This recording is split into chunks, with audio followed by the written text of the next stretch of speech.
우리의 존재 가치는요, 우리가 정하는 게 맞습니다. 신앙적으로 이야기하는 거 아니에요. 하나님이 정해주십니다. 그런데 우리의 존재 가치는 우리가 정하고 사는 게 맞아요. 그리고 우리가 서로 정한 가치에 따라서 자기 인생을 살아가는 겁니다. 근데 세상은 우리가 요청하지도 않았는데 우리의 가치를 정해줘요. 한 번도 요청한 적이 없어요. 우리 가치를 정해주라고 요청한 적도 없는데 세상은 우리 가치를 정합니다. 그리고 그 기준에 의해서 1류, 2류, 3류로 분류를 해서 그렇게 대해요. 한 번도 우리를 그렇게 대해달라고 하지도 않았잖아요. 그렇게 대해요. 이 3대 평가 기준이 뭐냐면 권력, 돈, 인기입니다. 딱 요 기준에 의해서. 대부분 이 기준 안에서 살아갑니다. 다 이걸 얻으려고 살아가잖아요. 다 보면은 권력, 돈, 인기, 여기에 다 포커스가 맞춰져 있어요. 우리가 기도하는 많은 부분도 이것과 궤를 같이 합니다. 거의 비슷하죠. 돈, 권력, 인기를 얻기 위해서 우리가 기도하는 경우들이 굉장히 많습니다. 그래서 많은 그리스도인들이 신앙생활을 열심히 한 결과가 권력과 돈과 인기를 얻지 못하면 주눅이 들어서 살아가요. 신앙생활 정말 열심히 하는데 자기에게 없다라는 거예요. 이게 왜 하나님, 제가 이렇게 기도했는데도 나에게는 권력도 없고 돈도 없고 인기도 없고 제가 평생 하나님을 섬겼는데 왜 이 모양이에요?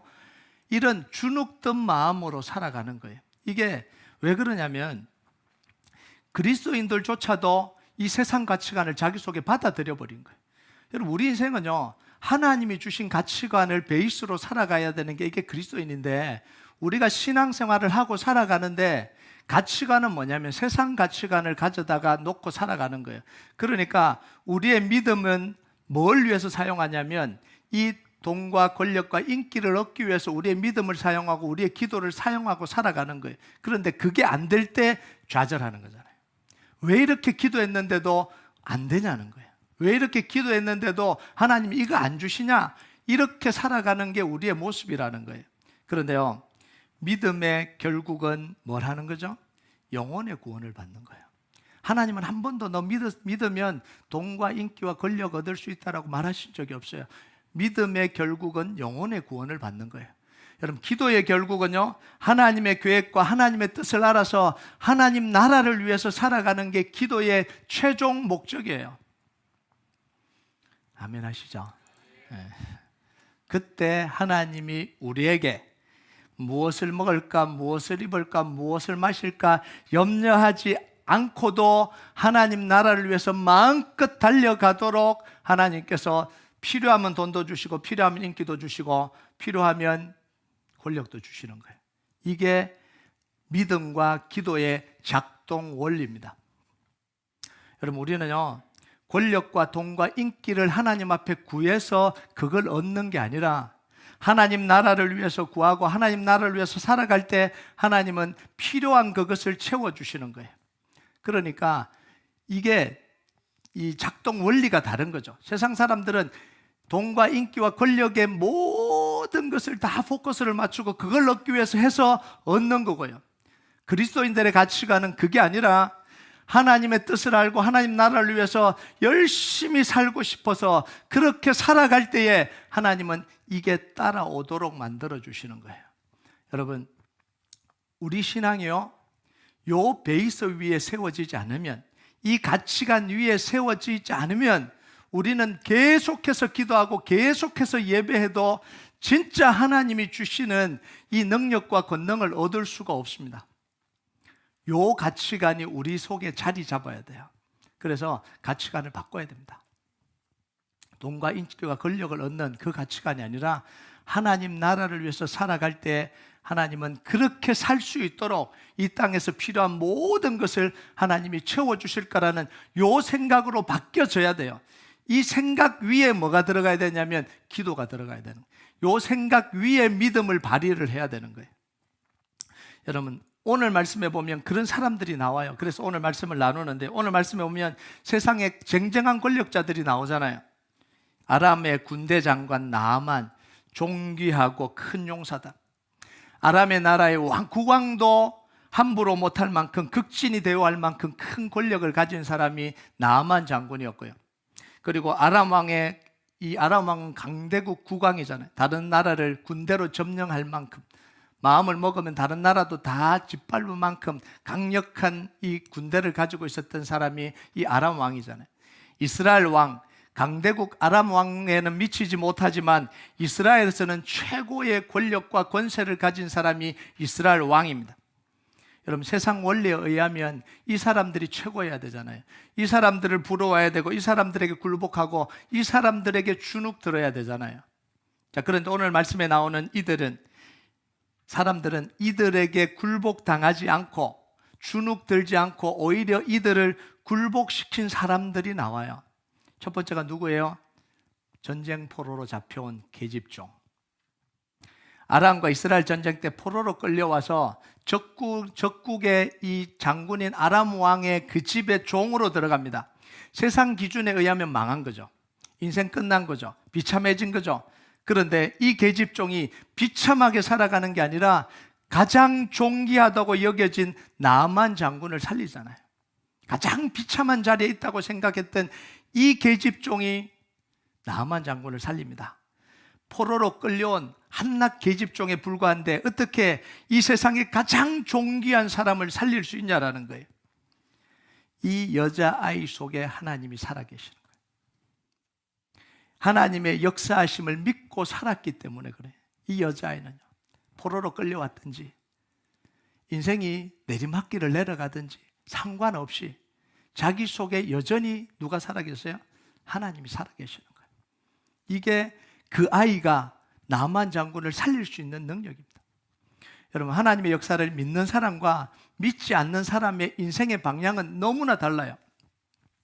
여러분, 하나님의 역사를 믿지 못하는 사람은요, 어느 방향으로 가냐면 권력과 돈과 인기를 얻는 자리로 갑니다. 기도해서 권력의 자리로 가고, 기도해서 인기 얻는 자리로 가고, 기도해서 이 돈을 얻는 자리로 가요. 왜 그런지 아세요? 그걸 통해서 자기를 채우고 증명을 해야 되거든요. 신앙을 통해서 세상 것을 채우면서 증명을 하고 싶은 거예요. 뭘 증명하고 싶어요? 하나님의 살아계심을 증명하고 싶은데 잘못 증명하고 있는 거죠. 그걸 통해서 하나님의 살아계심이 증명되지 않는데, 기도를 통해서, 믿음을 통해서, 세상 것을 얻는 것을 통해서 믿음을 증명하고 싶은 거예요. 그래서 그러다 보면 뭐냐면 권력과 돈과 인기가 하나님이 되어버리는 거예요. 이걸 얻지 못하면 낙심하고, 이걸 얻지 못하면 실패한 것 같고, 그렇게 기도했는데, 그렇게 하나님을 섬겼는데, 그렇게 하나님을 사랑한다고 고백했는데 결국은 이걸 내 손에 잡지 못하면 절망하고 좌절하고 마치 실패한 것처럼 우울해지는 게, 이게 잘못된 가치관으로 살아가는 이 사람들. 여러분, 그런데요, 하나님의 역사를 믿는 사람은 하나님의 역사가 필요한 자리로 갑니다. 낮은 자리로 가지 않아요. 안 가는 게 아니라 무조건 낮은 자리로 가는 게 아니에요. 무조건 없는 자리로 가는 게 아니에요. 어디로 가냐면 하나님의 역사가 필요한 자리로 갑니다. 하나님이 보내시는 자리로 가요. 사실 어디로 가든 별 상관없어요. 그곳에서 하나님이 역사하면 되니까. 근데 하나님의 기도도 안 하고 아무 데나 가라 이런 이야기 아닙니다. 어디로 가도 문제가 안 생긴다라는 이야기예요. 포로로 끌려가도 문제가 안 생긴다라는 이야기예요. 그곳에서 뭐예요? 하나님이 역사하시면 되니까. 여러분, 계집족이요, 포로로 잡혀갔는데 할 일이 있잖아요. 노예로 끌려가 보니까 그 자기의 집 주인이 어마어마한 주인이잖아요. 어마어마한 집이잖아요. 자, 그런데 이 여자의 눈에 뭐가 보였어요? 그 주인의 영광과 권세와 능력이 보인 게 아니라 그 집 주인의 문제가 보인 거예요. 문제가. 여러분, 아무나 이거 보는 거 아니잖아요. 영광을 보고 권세를 보고, 아, 대단하다, 여기서 내가 뭘 누릴 수 있을까 이 생각하지. 그런데 이 여자의 눈에는, 이 계집종 아이의 눈에는 권세와 영광과 돈과 인기가 보인 게 아니라 그 주인이 가지고 있는 문제가 보이는 거예요. 그리고 그 문제에 대한 해결책을 알려줍니다. 3절을 보면요, 같이 한번 볼까요? 같이 읽겠습니다. 시작. 그 여주인에게 이르되 우리 주인이 사마리아에 계신 선지자 앞에 계셨으면 좋겠나이다. 그가 그 나병을 고치리다 하는지라. 이 아이는 포로로 잡혀왔잖아요. 외부적으로 보면 자기가 가진 모든 걸 다 빼앗겼습니다. 다 무너진 거예요. 그런데 이 아이 속에 살아계신 하나님은 빼앗거나 무너지거나 사라지지 않습니다. 오히려 자기 속에 살아계신 하나님을 선포해서 그 사람에게 생명을 주는 거예요. 치료하는 거예요. 여러분, 하나님의 역사가요, 다 이렇게 닮았어요. 요셉은 포로로 끌려갔잖아요. 그 속에 하나님의 영이 있으니까, 하나님이 살아계시니까 그 보디발의 집을 살려내잖아요. 비슷해요. 다니엘은 포로로 끌려갔잖아요. 포로로 끌려갔는데 바벨론 나라에 하나님의 역사를 선포하잖아요. 느헤미야도 마찬가지죠. 여러분, 능력이 없는 것 같은데, 세상적으로 능력이 없어요. 세 가지 기준에 의해서는 완전히 끝난 거죠. 그런데 그 속에 하나님이 살아계시니까 끌려간 그곳에서, 어떻게 보면 실패한 자리잖아요. 무너진 자리잖아요. 다 끝난 자리잖아요. 그런데 끝난 게 아니더라는 거예요. 그 속에 살아계신 하나님이 계시니까. 여러분, 두 번째가 엘리야잖아요. 나아만이 이스라엘에 가면 병을 고칠 수 있다라는 이야기를 듣고는 아람 왕에게 부탁해서 편지를 보냅니다. 6절을 보면, 6절 같이 한번 볼까요? 시작.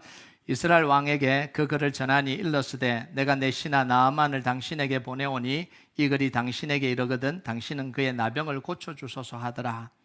자, 이 편지를 받은 이스라엘 왕의 반응이 나오죠. 7절 같이 읽겠습니다. 시작. 이스라엘 왕이 그 글을 읽고 자기 옷을 찢으며 이르되 내가 사람을 죽이고 살리는 하나님이냐? 그가 어찌하여 사람을 내게로 보내 그의 나병을 고치라 하느냐? 너희는 깊이 생각하고 저 왕이 틈을 타서 나와 더불어 시비하려 함인 줄 알라 하니라. 이스라엘 왕은 아람 왕의 편지를 받고 벌벌 뜹니다. 왜요? 시비 건다고 생각했어요. 위협한다고 생각했으니까. 그러니까 권력을 가지고 있는데, 권세를 가지고 있는데 소용이 없는 거예요. 더 큰 권력 앞에서 벌벌 뜬 거죠. 여러분, 자기 안에 하나님이 없으니까, 하나님에 대한 믿음이 없으니까 상황과 환경을 뒤집을 수가 없는 거예요. 그대로 주저앉아야 되는 거예요. 그런데요, 권력도 없고 군대도 없고 없는 이 엘리사의 태도를 보면요, 왕과는 전혀 다른 반응을 하잖아요. 자, 8절을 같이 읽겠습니다. 8절 시작. 하나님의 사람 엘리사가 이스라엘 왕이 자기 옷을 찢었다 함을 듣고 왕에게 보내 이르되 왕이 어찌하여 옷을 찢었나이까? 그 사람을 내게로 오게 하소서. 그가 이스라엘 중에 선지자가 있는 줄 알리이다 하니라. 자, 엘리사는 왕에게 나만을 자기에게 보내라고 이야기를 해요. 자, 그러면서 뭐라고 이야기해요? 이스라엘 중에 선지자가 있는 줄 알리이다, 이렇게 이야기해요. 이건 뭐냐면 자기 자랑하는 거 아니잖아요. 나 대단한 선지자, 이게 아니잖아요. 이게 다른 말로 고치면 뭐냐면 이스라엘에 살아계신 하나님이 계신다는 걸 알게 될 겁니다, 이렇게 이야기를 하는 거죠. 자, 그런데 이 나아만이 군대를 이끌고 오니까 엘리야가 밖으로 뛰어나오지 않아요. 나오지조차 않잖아요. 문 밖으로 나오지조차 않아요.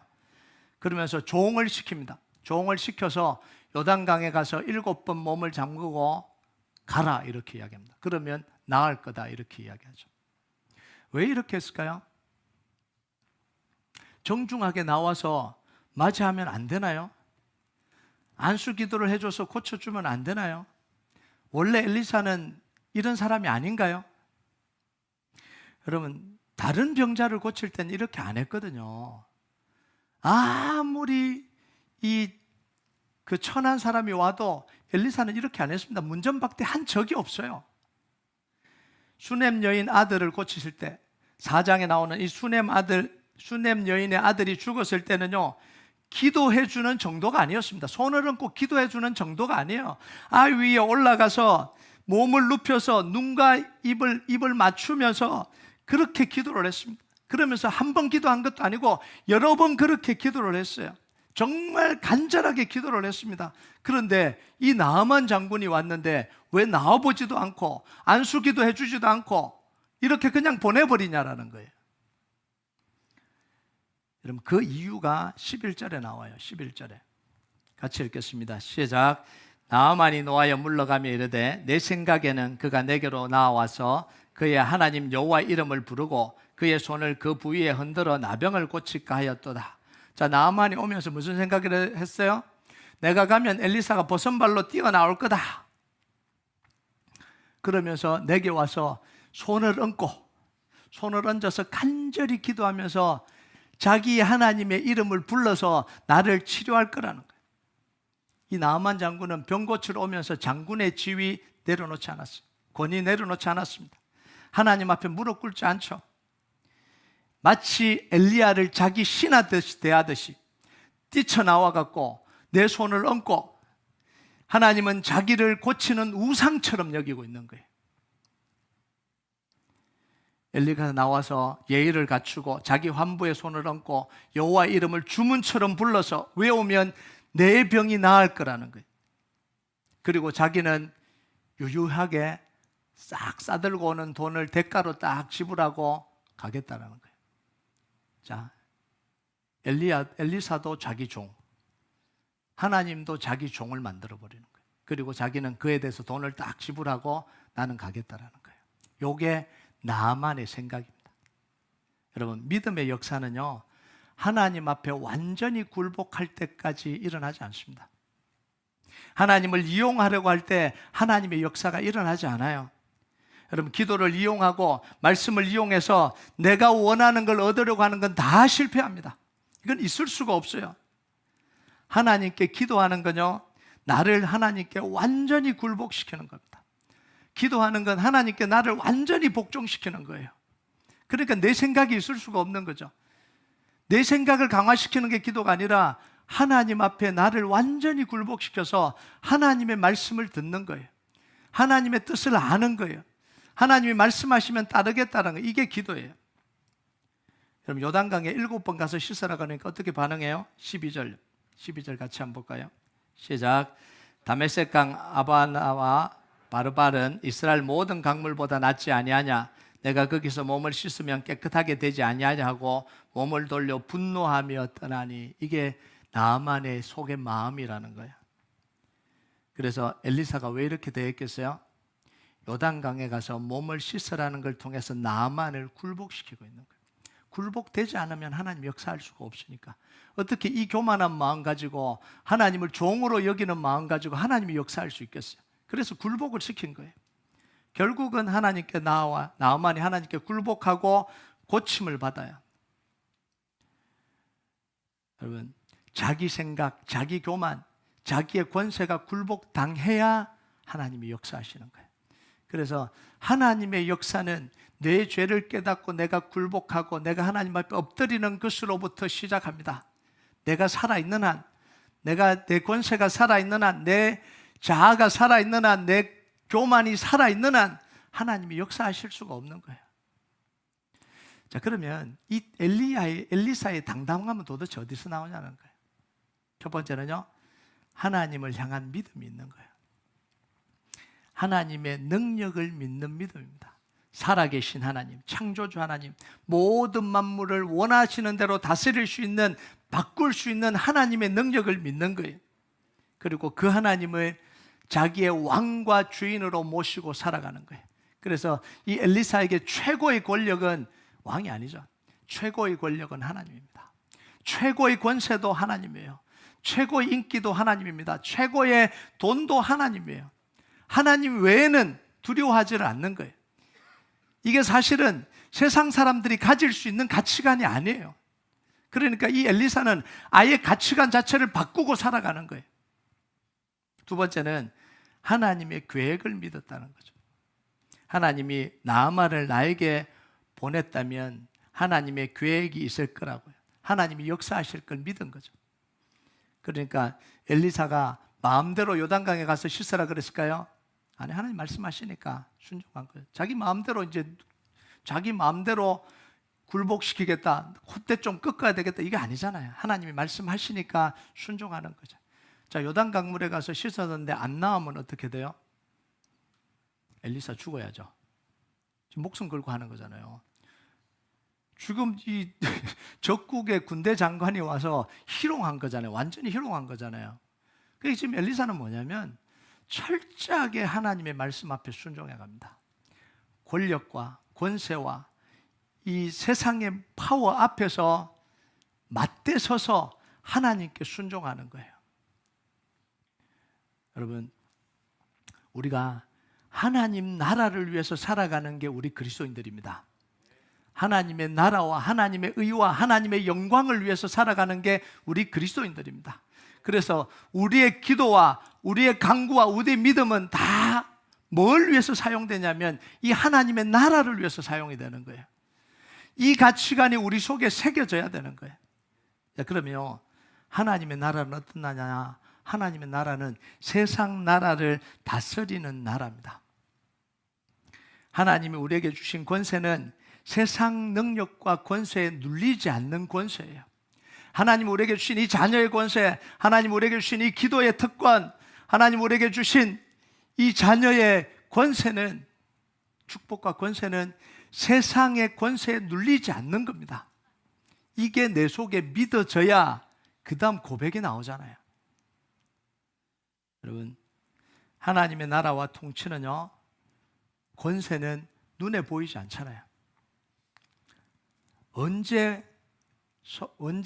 이게 보이기 시작하냐면 우리가 믿음으로 선포할 때 이게 드러나게 됩니다. 하나님의 나라와 권세와 통치가 왜 이 땅 가운데 안 이루어지냐? 우리가 선포를 안 하니까 그런 거예요. 늘 돈 앞에 굴복당하고 권세 앞에 굴복당하고 권력 앞에 굴복당하고 믿음의 선포를 안 하니까, 없는 게 아니라 선포를 안 하니까 안 드러나는 거예요. 그래서 하나님은 우리에게 권세와 능력과 예수 이름의 권세를 주셔서 우리의 선포를 통해서 이게 세상 가운데 드러나기를 원하시는 거예요. 여러분, 바벨론에서요, 다니엘이 그 선포를 하지 않았다면 하나님의 능력이 안 드러났겠죠.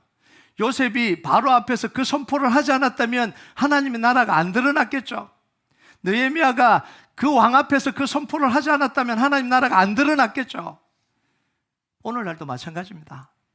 하나님은 문제와 사건과 상황과 권세 앞에서 우리의 믿음의 선포를 기다리고 계시는 거예요. 선포하기를 원하시는 거예요. 두려워 떨지 말고, 믿음, 이 문제 앞에서 두려워 떨지 말고, 상황 앞에서 두려워 떨지 말고 선포하기를 원하시는 거예요. 그러면서 그 상황과 문제를 이겨가기를 원하십니다. 여러분, 우리 모습은 중요한 게 아닙니다. 여러분, 포로로 잡혀온 계집종의 아이의 모습이 뭐가 중요하겠어요? 그런데 그 아이 입을 통해서 선포되는 하나님은 너무나 크신 하나님이잖아요. 엘리사의 그 모습이 뭐가 중요하겠어요? 초라하잖아요. 군대도 없고 권력도 없고 영광도 없고 아무 인기도 없는. 그런데 그 모습이 중요한 게 아니잖아요. 그 입을 통해서 선포되는 하나님의 역사가 중요한 거죠. 여러분, 하나님의 이 능력은 우리 상황 속에 매이지 않습니다. 우리가 어디 있든지 어느 상황에 놓였든지 우리의 믿음의 고백은 힘을 잃지 않아요. 하나님이 살아계시기 때문에 이걸 믿는 믿음이 우리 안에 있어야 되는 거예요. 여러분, 세상 기준에 매이지 마시기 바랍니다. 환경에 매이지 말고요, 내 모습에 매이지 말라는 거예요. 주눅들지 말라는 거예요. 그게 어떤 문제든 어떤 사람이든 어떤 상태든 믿음으로 선포하라는 거예요. 나를 통해서 살아계신 하나님이 내 선포를 통해서 나타납니다. 여러분, 이 계집종의 아이에게 입으로 나오는 그 말이 얼마나 초라해 보이겠어요. 뭐가 있다고. 그런데 그 선포를 통해서 역사하잖아요. 여러분, 그래서요, 우리가 당당해져야 됩니다. 제가 처음에 이야기했잖아요.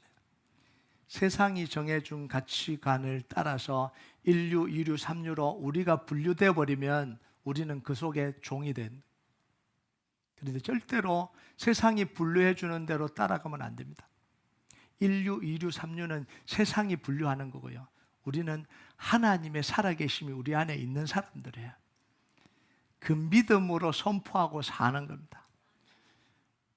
우리는 믿음이 있잖아요. 믿음이 있잖아요. 선포하고 사시기 바랍니다. 자, 근데요, 이렇게 이야기하는 사람이 있어요. 나도 그 상황이 되면 멋있게 한번 선포해 봐야지. 잘 기억해 뒀다가 내가 그 상황이 되면 멋있게 한번 선포해야지. 안 돼요. 안 됩니다. 그게 내 삶의 모습이어야 되는 거예요. 모든 문제 앞에서 그 선포가 이루어져야 왕 앞에서 하는 겁니다. 모든 문제와 상황 속에서 내 믿음이 선포돼야 포로로 끌려가도 선포하는 거예요. 여러분, 신앙은요, 머리를 써서 위기를 넘기는 게 아닙니다. 머리를 잘 써서 하나님 지혜를 잘 주셔서 위기를 잘 넘어가게 해주세요. 그게 아니라는 거예요. 정말 하나님을 믿는 가치관이 내 인생의 가치관이 되어서 그렇게 살아가는 게 이게 능력입니다. 여러분, 매일매일 순간순간 결정이 정말 하나님이 주인 되는 결정으로 살아내길 주님의 이름으로 축복합니다. 다 무너져도, 그 모습은 다 쇠하여져도 여러분, 살아계신 하나님이 여러분 속에 있다는 걸 믿고 오늘도 믿음으로 선포하며 이기는 역사가 있길 주님의 이름으로 축복합니다. 우리 같이 찬양하도록 하겠습니다. 이 찬양 하나님 앞에 올려드립시다. 이곳에 임하신 하나님 나라 가난한 마음으로 바라보리라. 먼저 그 나라 그 뜻 구하며 나의 삶 드리리. 주님이 맡기신 하나님 나라 믿음의 눈으로 바라보리라. 하늘의 뜻이 이 땅 가운데 완성될 그날까지 우리는 세상 가치관 따라 살지 아니하고 세상이 정해준 그 가치를 따라 살지 아니하고 하나님 나라 가치관으로 살게 하여 주시옵소서. 우리가 이 고백 하나님 앞에 올려드리도록 하겠습니다.